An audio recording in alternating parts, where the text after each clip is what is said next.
depuis la pandémie, nos organismes nous disent qu'il y a environ 35-40% plus de demandes qu'il y en avait. Aïe, aïe, aïe. Fait que ça va pas bien. Il y a vraiment une situation très problématique, mais les besoins sont gigantesques.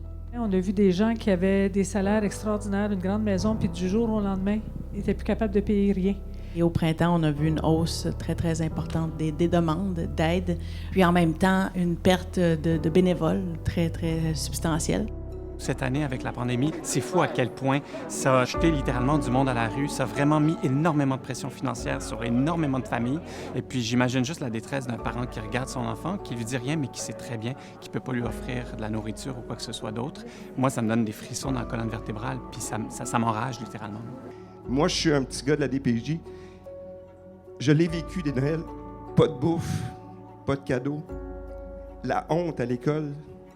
Quand j'étais jeune, j'avais un professeur qui m'amenait mon lunch parce que j'en avais pas.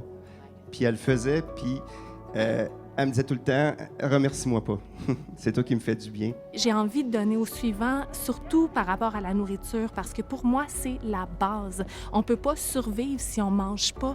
Donc, je peux même pas concevoir qu'il y a des enfants qui ne mangent pas à leur faim.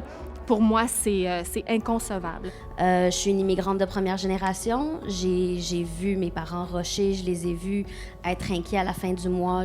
Cette précarité-là, que ça rentre dans le quotidien, ça fait que finalement, la pauvreté, ça devient une identité, puis ça peut pas être ça. La guignolée, c'est de donner aux gens la possibilité d'être plus que leur revenu ou plus que leur précarité. Si tu es en mesure de pouvoir au moins donner un petit peu, vas-y, ça va juste te faire du bien à l'âme.